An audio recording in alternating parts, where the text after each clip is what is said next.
Tere! Euroopa Parlamendis Strasbourgist on 30. aprill, ehk volbriöö ja homme on 1. mai ehk suur töörahva püha, vabapäev vähemalt. On lõppemas täiskogu istungite nädal siin Strasbourgis, Prantsusmaal, Saksamaa piiri lähedal, mis on toimunud viimastel päevadel. Loomulikult hääletusi debatte on siin alati kümneid, aga vast kõige olulisemad saab tuua ühe käe sõrmedel välja. Täna on küll neljapäev, kuid eile hommikul ehk kolmapäeva hommikul toimus see nii-öelda üks põhidebatt, kus esimeseks kõnelejaks oli Euroopa Komisjoni president Ursula von der Leyen. Ja teemaks, kuidas tulla toime energiakriisiga, mis lähtub siis sündmustest Lähis-Idas ehk sõjaga Iraanis. Kuidas nüüd Euroopa Liit peaks reageerima, mida tegema. Ja vist ma äkki oli ainus eestlane, kes seal kõnet pidas Eesti omadest. Minu kõne on ka leitav sotsiaalmeediast, YouTube'i lehelt, kodulehelt jaakmadisson.ee, kuid debatt laiemalt loomulikult keerles selle üle, et kuidas tulla toime kõrgete energiahindadega, kõrgete kütusehindadega ja need lahendused muidugi, mida siis lugupeetud Euroopa Parlamendi liikmed, kes on ju saanud rahva mandaadi, et siin saalis istuda, milliste ettepanekutega nad välja tulid, olid sellised, et võtta üks ja viska teist. Väga palju, eelkõige muidugi sotsialistide, vasakpoolsete, liberaalsemate esindajate poolt tuli see etteheide ja hädaldamine, et kõiges on muidugi Trump süüdi. Trump on süüdi, et energiahinnad on üleval, mille tõttu Euroopas ettevõtjad ja maksumaksjad kannatavad. Üks rohelise saadik tõi välja, et tema teab isiklikult ühte mingit meditsiiniõde, kes siis pöördus selle rohelise Euroopa Parlamendi liikme poole ja kurtiski, et ta peab iga hommiku tund aega sõitma tööle ja õhtul tund aega tagasi koju. Ja nüüd, kui kütusehinnad on üle 2 euro liitri kohta, et kuidas ta tuleb toime siis nende hindadega. Et näete, siis pakuti lahenduseks kohe välja, et on vaja kõrgemini maksustada siis suuri energiaettevõtteid, kes saavad hiigelkasumeid. No hüva. Muidugi see idee on mingil määral võib-olla arutatav, nii nagu ka ütleveks erakorraline pangamaks, et kui läbi poliitiliste otsuste tulevad hiigelkasumid lihtsalt nagu siis kukuvad sülle, mitte need ei tulene siis innovatsioonist, heast ettevõtlusest, heast äritegevusest, siis me võime ju mõelda erakorraliste maksustamiste peale. Aga see ei ole tegelikult ju probleemi sisuline lahendus. Siis muidugi need samad vasakpoolsed, liberaalsemad tulid välja, et on vaja rohkem rohepööret, on vaja rohkem sõltumatust, on vaja rohkem siis energiajulgeolekut läbi selle, et meil on rohkem taastuv energiat, et me ei sõltuks fossiilkütustest. Ma tõesti ei tea kõikide nende saadikute isiklikku tausta, et millises maailmas nemad on elanud või mida õppinud või mida varasemalt oma tööelus teinud, kuid reaalsusega muidugi seal mitte mingit pistmist ei ole. Vaid tegemist on täiesti hullumeelsete loosungitega, mille tulemusel on jubagi energiahinnad tõusnud viimase 20 aasta jooksul, kui rohepööret on aina jõulisemalt edasi juurutatud.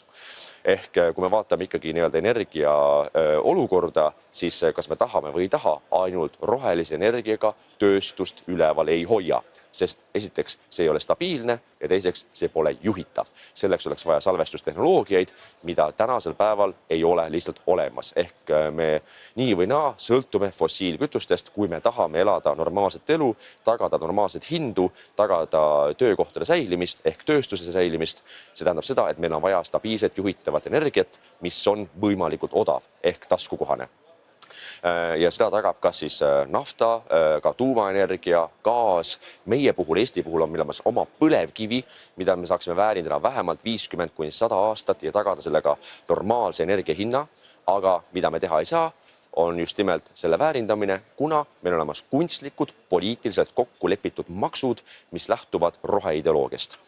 Ja seda ma oma kõnes ütlesin, et vabandust, et siin pole mõtet nagu Trumpi süüdistada ja tõin ka välja nendeks konkreetsed faktid, et kui me vaatame kütuseliitri hinda, siis Euroopa Liidus keskmiselt umbes 50% kütuseliitri hinnast moodustavad maksud, puhtalt maksud. Samal ajal Ameerika Ühendriikides kütuse siis liitri või galloni, nagu seal arvestatakse, hinnast moodustab 15–20% maksud ja seal on see paika fikseeritud täpselt sendi täpsusega, kui palju läheb maksudeks. Ehk et kui isegi maailmaturu hind tõuseb naftal ja millega tõuseb ka siis kütuse hind tanklates, siis sellest maksude osakaal ei tõuse USA's.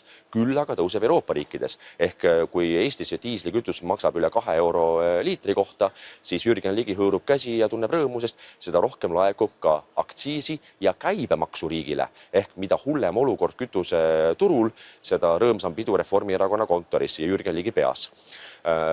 Nii et see on täiesti nagu ajuvaba olukord, kus tegelikult meie enda riigid maksustavad surnuks ja siis tulevad Euroopa Parlamendi liikmed siin hädaldama, et kõiges on süüdi Trump. Et ma ütlesin ka, et palun vaadake peeglisse, et me oleme ise Euroopas tapnud oma majandust läbi hullumeelse energiapoliitika ja nüüd siis vingume ja hädaldame, kui Ameerika Ühendriigid otsustavad maha võtta siis mullade režiimi Iraanis, mis põhimõtteliselt tapab ja vägistab naisi ja lapsi. Et kuulge, et ennem lahendaks äkki kodus probleemid ära ja ise hakkaks hädaldama, mida ameeriklased teevad.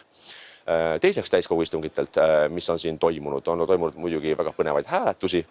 Näiteks teisipäeval oli hääletus selle üle, et millised saavad olema juhised siis Euroopa Liidu järgmiseks eelarveperioodiks. Nii nagu kunagi vanadel aegadel oli 5-aastakuplaanid, siis Euroopa Liidus on 7-aastakuplaanid. Ja 2028 peaks algama uus eelarveperiood, mis kestab siis kuni 2034. Ja Euroopa Parlamendis on valminud siis raport, mis annab suuniseid, et millised peaksid olema Euroopa Liidu eelarve prioriteedid, kuhu peaks rohkem raha panema, milline peaks olema eelarve suurus, kust tuleb see raha. Ma ütlen kohe ära, et mina jäin selles hääletuses neutraalseks, kuna ühest küljest jah, seal suunistes Euroopa Liidu eelarve uuele 7 aasta perioodile on toodud välja vajadus tugevdada näiteks investeeringud kaitsesse, kaitsetööstusesse, mis on täiesti adekvaatne, samuti vaja toetada põllumajandussektorit tugevamalt, ka täiesti adekvaatne. Aga samal ajal need lahendused, mida välja on pakutud, on muidugi teisest maailmast, mis ei ole realistlikud. Näiteks Euroopa Parlamendis raport ütleb, et Euroopa Liidu eelarve peaks olema hoopis 10% suurem sellest, mida on välja pakkunud Euroopa Komisjon. Ja nüüd, kust tuleb see raha, et seda kinni maksta, sest praegu Euroopa Liidu eelarve iga-aastane tuleb liikmesriikide eelarvest ehk sissemaksetest. Iga liikmesriik maksab oma protsendi sisse sõltuvalt siis riigi majandusest ja selle suurusest. Siis see läheb ühte suurde potti ja sealt ühest suurest potist hakatakse ümber jagama siis põllumajandustoetusteks, rohepöörde tegemiseks, immigratsiooni haldamiseks ja nii edasi. Aga kui nüüd Euroopa Parlament ütleb oma raportis, et tuleb hoopis 10% eelarve suuremaks teha ja lahenduseks pakutakse välja üle euroopalisi makse ehk nii-öelda oma vahendeid. Nii et kui te kuulete alati mingeid lauseid sellest, et Euroopa Liit vajab oma vahendeid, siis see kõlab alati sellise nii-öelda väga ilusa sõnana, et oma vahendeid, mis see siis tähendab. Tegelikult tähendab see lihtkeeles makse, mille maksab keegi kinni. Ja Euroopa Parlamendi raportist tuuakse välja, et üheks ideeks on näiteks suurte siis digihiidude maksustamine, suurte hargmaiste korporatsioonide maksustamine, aga lõpuks ükskõik millise maksu sa paned, selle maksab kinni lõpuks lõpptarbija, sest et lõpuks see kandub teenuste hindadesse, et kui täna ma ei tea, inimene, kes kasutab YouTube'i tasulist versiooni, et ta maksab ühte kindlat summat selle siis kuumaksena, aga kui tuleb üle-euroopaline digihiidude maks, siis YouTube hakkab maksma Euroopa Liidule seda maksu Euroopa Liidu eelarvesse ja lõpuks ta paneb selle maksu ikkagi hoopis tavatarbijate taskust võtab selle, sest et see teenus ilmselt kasvab. Aga palju hullem on puhtalt poliitiline küsimus, seepärast, et kui me lubame juba üle-euroopalisi makse umbes kaudsetel põhjustel, mingid digihiiud ja suurkorporatsioonid, et see tegelikult ju meid ei mõjuta ja las parem maksavadki, siis probleem on hoopis väga põhimõtteline. Maksupoliitika on olnud selgelt iga liikmesriigi pädevuses, see on suveräänsuse küsimus. Kuigi ka seal on juba Euroopa Liit väga selgelt jõuliselt sekkunud liikmesriikide maksupoliitikasse, näiteks on olemas alammäärad, kui palju peab olema maksustatud kütuseliiter, bensiini puhul umbes 35 senti liitri kohta, diisli kohta ka umbes selle üle 30 sendi liitri kohta. Ehk et iga üks, kes läheb nüüd täna-homme tankima tanklasse oma autot, siis teadke, et umbes 30–35 senti sellest kütuseliitri hinnast tuleneb puhtalt Euroopa Liidu kohustusest maksustada seda vähemalt sellisel määral. Kuigi me teame, Eesti maksustab seda palju kõrgemalt, ehk et Eesti saaks täiesti vabalt ka langetada kütuseliitri hinda läbi aktsiiside langetamise ja me ei rikuks mitte ühtegi Euroopa Liidu reeglit, kui me tahame väga neid järgida. Aga muidugi see on juba ometi küsimus, millist poliitika ajab Reformierakond Eestis ja nagu me näeme, siis väga õudsat ja kohutavat majanduspoliitikat. Aga tulles tagasi selle nii-öelda siis Euroopa Liidu maksude teemal, et kus saada raha, siis see ongi väga halb mõte hakata üldse rääkima midagi üle-euroopalisest maksudest, kuna see on nagu Pandora laegas. Noh, täna lubame, ma ei tea, mingite suurkorporatsioonide või digihiidude maksustamist, aga järgmisena, aga miks mitte siis juba ei võiks seada ka uusi makse peale, näiteks otseselt mingid rohepöördega seotud makse, siis ma ei tea, sallivuse, tolerantsusega seotud makse, et kus siis hakatakse otse maksma Euroopa Liidu eelarvesse, mitte oma liikmesriikide maksuametile ehk riikide eelarvesse. Seetõttu mul on sellist asja väga raske toetada. Kui nüüd küsimus on see, aga kus me siis võtame raha, et põllumehi toetada või kaitseinvesteeringuid teha? Väga lihtne. Kui me lõpetaksime päevapealt kogu roheideoloogia ära, meil jääks kümneid või sadu miljardid puhtalt alles. Pole mitte mingitki küsimust. Ehk et lõpetame ära ideoloogilised hullused ja raha nii, et nagu ma hakkasin tsiteerima Kristina Kallast, lugupeetud haridusministrit, kui ütleb, et raha on SIT ja nii edasi. Vot, seega ma jäin paraku neutraalseks. Ka oli veel ideoloogilisi hääletusi, näiteks kuigi siiamaani on olnud selgelt Euroopa Liidu põhimõte, et karistus ja kriminaalpoliitika on iga liikmesriigi pädevuses, ehk et iga riik ise otsustab, millised on karistusmäärad, kui pikad on siis vanglakaristused, siis sellest hoolimata loomulikult liberaalsemad ja vasakpoolsemad jõud tahavad alati üle sõita riikide ise otsustusõigusest ja öelda, et Brüssel teab paremini, kuidas peab ikkagi korraldama iga riigi karistuspoliitikat. Nüüd me räägime nimelt vägistamisest. Ka Eestis on olnud see teemaks, et on vaja mingit nõusoleku seadust, et ikkagi, et umbes kui üks inimene ühtib teisega suures romantikatuhinas, siis on vaja kindlalt tagada, et teise inimese nõusolek on antud. Et see ei oleks siis tahtevastane suguühe. Ja sama asjaga on tegelenud ka Euroopa Parlament oma raportiga, kus siis öeldakse, et üle Euroopa Liidu on vaja ühtsustada karistuspoliitikat, et oleks selgelt olemas teise poole nõusolek ja kui see nõusolekut ei ole, siis see on vägistamise paragrahv ja üle Euroopa Liidu peab olema reglementeeritud ühtselt, kui pikaks ajaks siis see inimene, naine või mees või kesksooline peab vangi minema. Loomulikult mina hääletasin sellele vastu.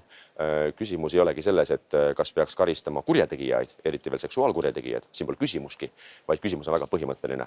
Põhimõte on selles, et karistuspoliitika on iga liikmesriigi siseasi ja see ei puutu mitte kuidagi Euroopa Parlamendi poliitikute ideoloogiasse või maailmavaatesse. Kõik. See ongi väga mustvalge küsimus. See peab olema Eesti pädevuses otsustada, kui pikaks ajaks me inimesed türmi saadame või anname tingimisi karistuse, kuidas me hindame need asjaolusid. Ja teiseks, mis puudutab igasugust nõusolekuseadust, siis igasuguse kriminaalõiguse aluspõhimõte on see, et inimene on süütu nii kaua, kui pole tõestatud tema süüd. Ja siin ei saa mitte mingil moel hakatagi rääkima, et me paneme selle tõendamiskoormuse hoopis nüüd vastupidi, et inimene peaks hakkama tõestama, et ta on süütu. Sest ükskõik millisest kuritegust me räägime, või on väga palju juhtumeid, kus on valekaebused, valehetteheited, lihtsalt sõna vastu olukord ja inimese elu ei saa siis ära rikkuda lihtsalt mingite oletuste pealt, et äkki oli, äkki ei olnud. Kui on selgelt tõend olemas, et inimene on kuriteo toime pannud, siis ta läheb ilmselgelt vangi või saab tingimisi karistuse. Aga kui need tõendid ei ole, siis ta ei pea hakkama tõestama, et ma ikkagi olen nüüd paavstist paavsti. Nii lihtsalt ei saa. Aga see on see, ütleme, ideoloogiline äärmus, mida üritatakse justkui edasi loputada läbi selle Euroopa Parlamendi ja Brüsseli või läbi Strasbourgi. Seega mina loomulikult hääletasin sellele vastu. Nüüd on tulemas maikuu, kevad on käes, ilmad on minemas soojemaks, varsti saab juba muru niita. Ma soovin kõigile ilusat nädala lõppu ja kohtume umbes täpselt nädala pärast juba siis Brüsselist, Euroopa Parlamendist, et võtta kokku, millega on jälle Euroopa Parlament tegelenud või hakkama saanud. Olge terved ja tublid ja taas kohtumiseni.